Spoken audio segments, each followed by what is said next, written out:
महाभारत में भगवान कृष्ण ने सिर्फ अर्जुन का ही विषाद खत्म नहीं किया, कर्ण को भी बहुत बड़ी सीख दी।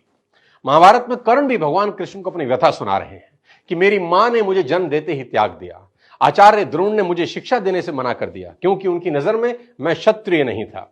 द्रौपदी के स्वयंवर में मुझे अपमानित किया गया कि मैं राज परिवार का हिस्सा नहीं हूं। मुझे पूरे जीवन अपमान का घूंट पीना पड़ा। कर्ण पूछते हैं, केशव मेरा क्या अपराध था?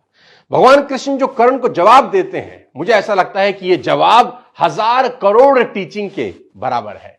यह जवाब सीखने के बाद आदमी के पास हर सवाल का जवाब मिल जाएगा। जी हां, कृष्ण मुस्कुराते हैं और जवाब देते हैं कि हे सूर्यपुत्र, मेरा तो जन्म ही कारागार में हुआ। मेरे पैदा होते ही मृत्यु मेरी प्रतीक्षा कर रही थी। जिस रात मेरा जन्म हुआ उसी रात मेरे मां बाप से मुझे जुदा कर दिया गया और जहां पहुंचा वहां सब काम मुझे ही करने पड़े। गायें चराने से लेकर गोबर उठाने तक सब काम करता रहा। सिर्फ 2 दिन का था, मेरे ऊपर राक्षसों ने हमला कर दिया। मुझे बारंबार जान से मारने की कोशिश की गई। मेरा अपना सगा मामा मेरी जान का दुश्मन था। मेरे जीवन की चुनौतियां कहां कम थी।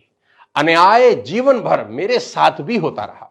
कृष्ण कर्ण को समझाते हुए बड़ी बात कह रहे हैं जो हमें सीखने की जरूरत है कि जीवन में आपका अपमान होता है, यह इंपॉर्टेंट नहीं है। इंपॉर्टेंट यह है आप उस अपमान का जवाब कैसे देते हैं। कर्ण जीवन भर अपने अतीत की कड़वाहट से भरे रहे, पर कृष्ण कभी अपने अतीत पर आरोप नहीं लगाते। कर्ण पीछे की ओर देखते हैं और कृष्ण आगे की तरफ।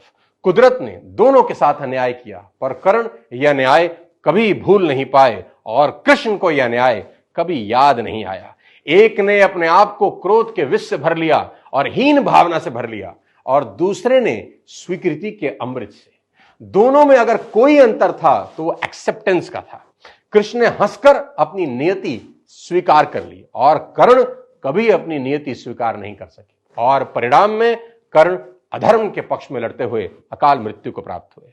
परिस्थितियों का चक्र चलता रहेगा। कई बार लगता है कि भाग्य ने धोखा दे दिया।